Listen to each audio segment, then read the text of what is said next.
Salut tout le monde, alors je vais revenir sur mes réglages VR en ce début d'année 2023.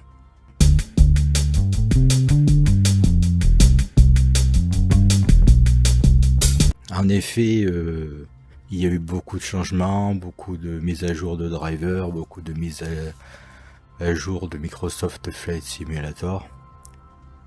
Les réglages VR du début que je vais vous montrer fonctionnent pour tous les jeux VR, pas forcément pour Flight Simulator. Alors, je recommence du début. Alors, ce qu'il est important, c'est de désactiver le mode jeu. Alors, on va sur taper pour rechercher et on tape mode jeu.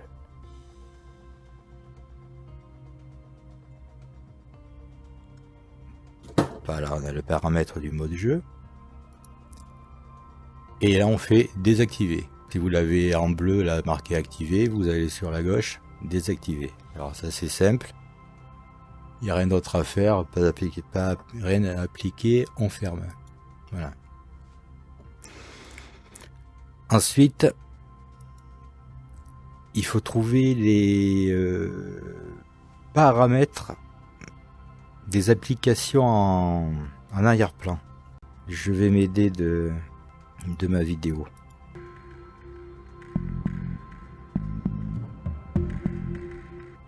Bon, je me suis rafraîchi la mémoire avec ma vidéo. Et donc, il faut taper performance.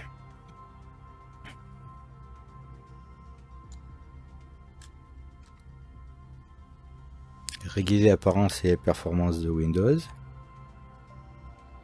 Voilà. Là, on laisse tout ça pareil.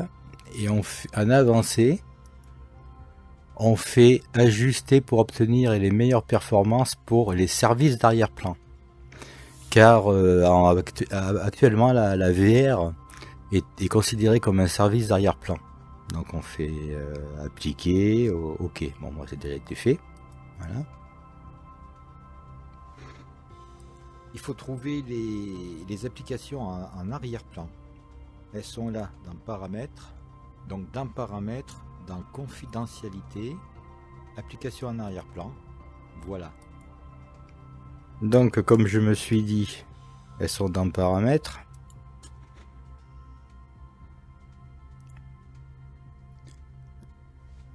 Confidentialité. Application en arrière-plan. Voilà. Et là, c'est toutes les applications qui tournent en arrière-plan sans que vous vous en rendiez compte. Alors, on pourrait toutes les désactiver d'un coup ici.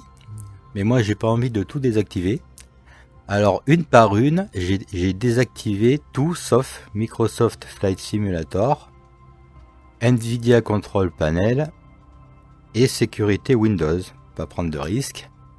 Voilà. Alors, on ferme. Alors, comme je possède une 3070 de Nvidia, je dois mettre le driver qui va bien. Alors, il s'avère que ce n'est pas forcément toujours le dernier driver qui est le meilleur. Et là, par exemple, dans cette boîte, j'ai les mauvais drivers. Certains drivers sont optimisés pour la 2D, mais marchent vraiment mal sur la VR. Le dernier que j'utilise actuellement et qui va bien, c'est le 527-56 Desktop Win 10 Win 11 64 bits international qui date du 13 décembre 2022. Alors peut-être que le nouveau, s'il y en a un, va bien marcher. Peut-être pas. Alors comme celui-ci fonctionne bien pour l'instant, je le garde. Quand j'aurai le temps, je recommencerai à changer. Alors je n'utilise pas GeForce Experience. Par contre, au début, quand je suis passé de GTX à RTX, il est resté pas mal de problèmes sur le PC et il m'a fallu nettoyer les drivers. Alors pour nettoyer les drivers, j'utilise ce logiciel qui s'appelle DDU. Voilà. Display Driver Uninstaller. Voilà. Ce logiciel qui est réservé aux gens qui s'y connaissent un peu quand même, permet de complètement désinstaller un driver, de complètement désinstaller GeForce Experience, et ensuite, comme tout est bien propre, d'ailleurs ça se fait en mode sans échec, comme tout est bien propre, on peut installer un nouveau driver qui va lui fonctionner du tonnerre de Dieu. Il faudra l'installer soi-même. Donc ça oblige à regarder ce qui sort de temps en temps, à regarder un petit peu ce que disaient les gens par rapport au driver, et à prendre un qui marche bien. Voilà, alors si vous avez un driver qui fonctionne bien, c'est pas forcément obligatoire de tout de suite le mettre à jour. Ils font parfois des bugs aussi. J'ai aussi activé la planification du processeur graphique. Alors pour ça, il faut aller dans paramètres graphiques. Je vais aller donc dans les paramètres. Et ici, je vais taper paramètres graphiques. Et je vais activer la planification de processeur graphique et accélération matérielle. Bon, ça c'est un truc que j'ai trouvé aujourd'hui. C'est la première fois que je l'active. Avant, il était désactivé. Alors, on verra s'il y a du mieux. C'est la seule modification que j'ai faite par rapport à hier, par exemple. Voilà. Alors, nous voilà. Bien sûr que j'utilise Oculus Quest 2. Donc, j'ai allumé Oculus, le logiciel. On voit qu'un appareil, là, bon, j'ai du vert, ce qui veut dire que j'ai bien un link par câble USB 3. Et par défaut, désormais, la résolution des rendus est de 4128 x 2096, ce qui est bien plus haut que la résolution qu'il y avait avant la mise à jour du logiciel. Néanmoins, si vous avez du matériel de très grande qualité, vous pouvez choisir par exemple un rafraîchissement plus rapide et modifier, on coupe ici et on modifie la définition qu'on veut. On peut aller jusqu'à donc 5408 x 2736 par œil. Ça pour des jeux disons pas gourmands, ça permet d'avoir une très belle image. Mais pour Flight Simulator, mieux vaut rester, au moins pour ma carte graphique, à 72 Hz et 4128 x 2096. Voilà. Malgré ça, j'ai encore besoin d'optimiser. Alors j'ai lancé Oculus Debug Tool. Alors sur Oculus Debug Tool, j'utilise moi un champ de vision réduit. Alors il y en a qui n'aiment pas, parce que évidemment ils veulent le voir très large.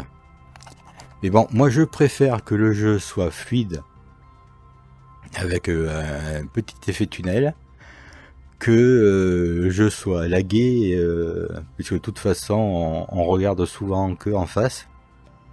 Alors pour ceux qui supportent, moi je mets 0.7 en horizontal, 0.7 en vertical, ce qui veut dire que le jeu ne va en fait que générer 7 x 7 49, c'est-à-dire 49% des pixels. Ça, donc le jeu n'a à générer que la moitié des pixels. Ça lui permet d'aller beaucoup plus vite. Après, si vous mettez 0.8 par 0.8, il faudra qu'il génère 64% des pixels. Si vous mettez rien du tout, il fera 1 par 1. Et donc dans ce cas-là, il fera 100% des pixels. Voilà. Je désactive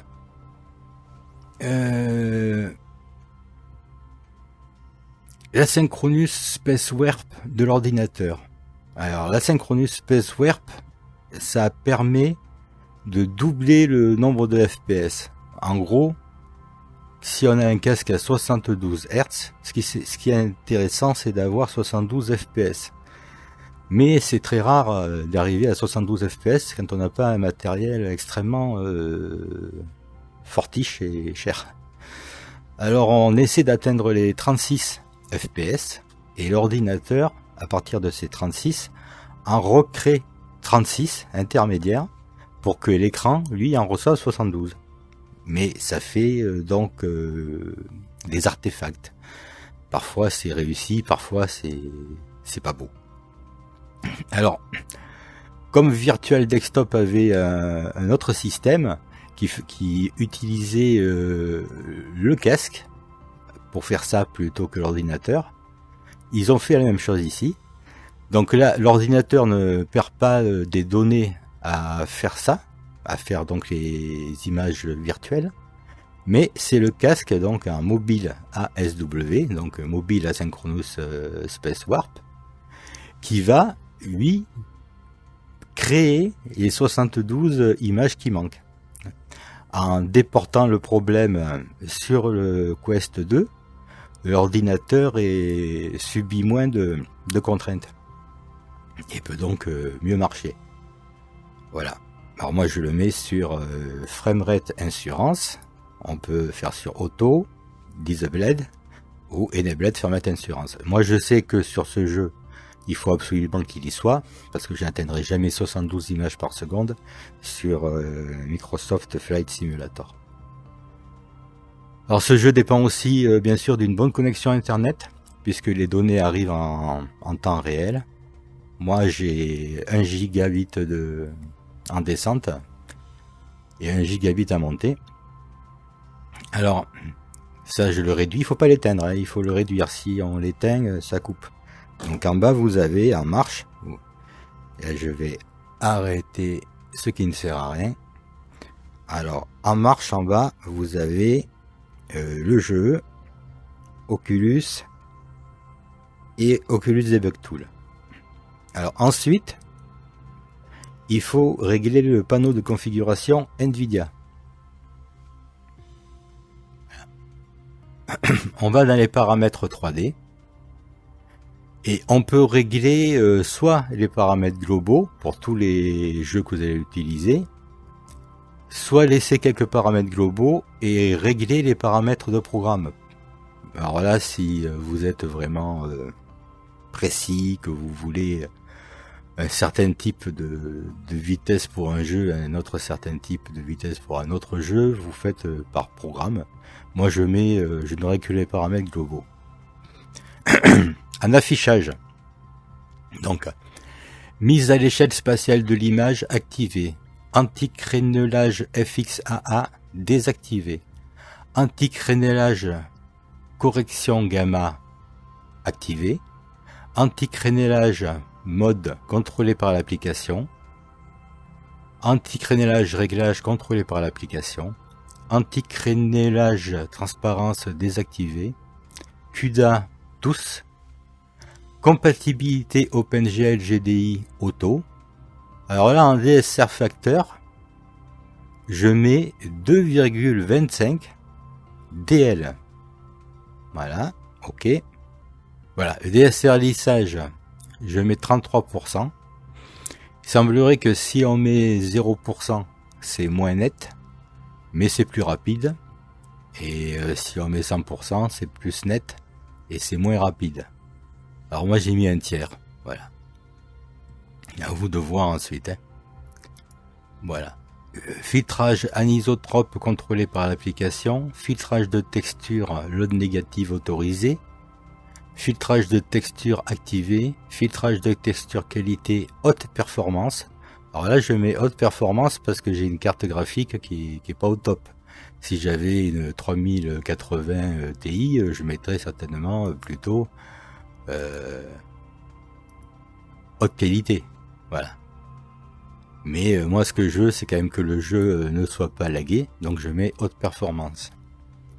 Filtrage de texture activé, mode de faible latence désactivé, mode de gestion de l'alimentation privilégier les performances maximales, là c'est pareil, c'est pour que ça aille plus vite. Multi-frame sampled AA désactivé, méthode de présentation Vulkan OpenGL Auto, Nombre d'images par seconde maximale désactivé. Occlusion ambiante performance. Optimisation 3D auto. Processeur graphique Nvidia GeForce RTX 3070, comme ça il se fait pas chier à chercher lequel est le bon. Réalité virtuelle désactivée. Synchronisation, c'est pas au point.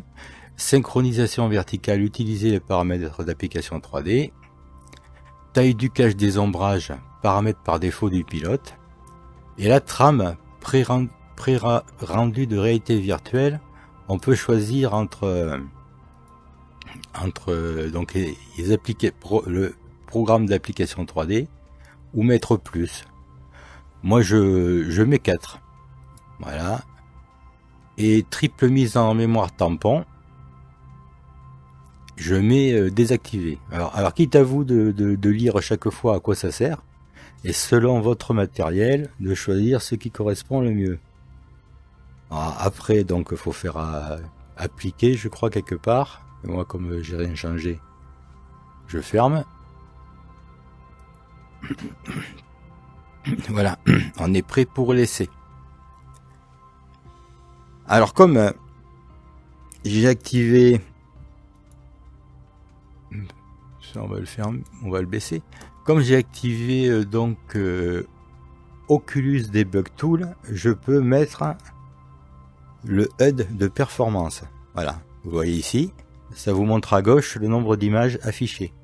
Là, j'affiche 72 images par seconde, évidemment parce que c'est tranquille.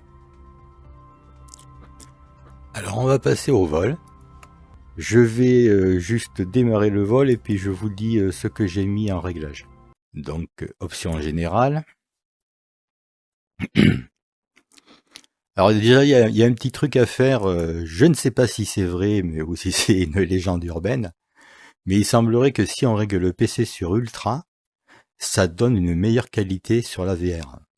Alors, pour être sûr de ça, il faut descendre sur Faible, Appliquer et enregistrer. Voilà. Remonter sur Ultra, Appliquer et enregistrer. Voilà. Et il paraît que ça donne une meilleure image en VR.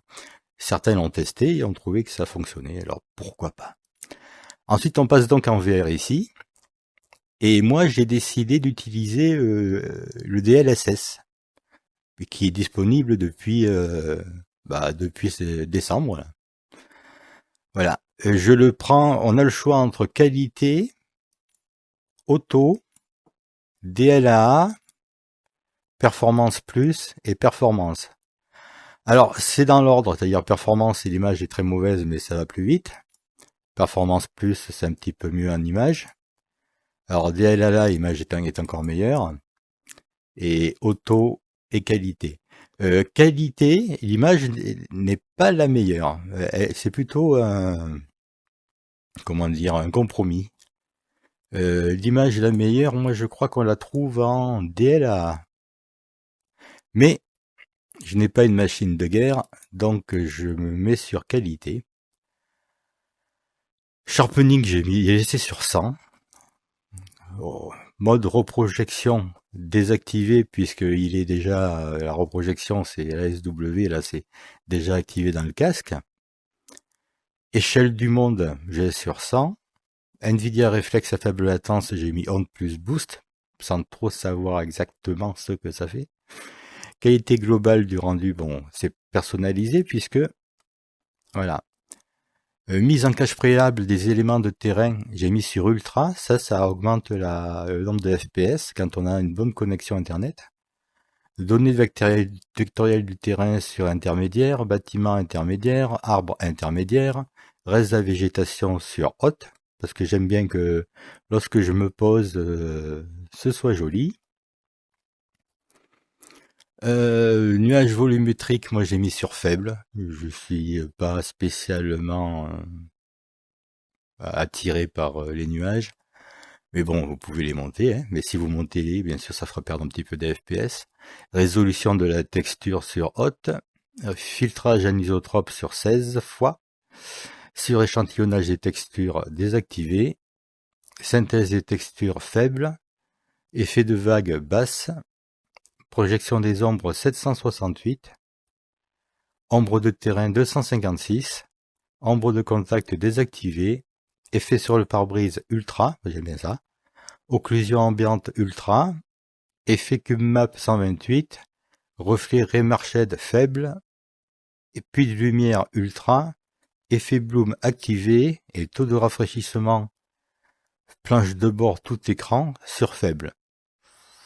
En trafic, j'ai enlevé les avions de ligne, les autres avions, et bon, ça c'est au choix. Hein. Vous pouvez choisir aussi la densité des avions au sol, la densité des véhicules aéroportuaires, le trafic terrestre, tout ça. Et évidemment, plus vous allez augmenter, et plus vous risquez d'avoir des lags. Wouhou! Un petit décrochage. Je sais pas si j'arriverai à faire une vrille avec cet appareil. Je suis pas très haut. On va essayer.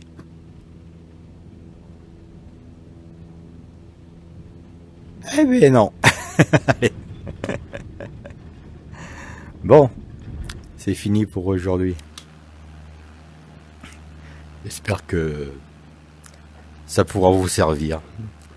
Allez, à la prochaine, bye.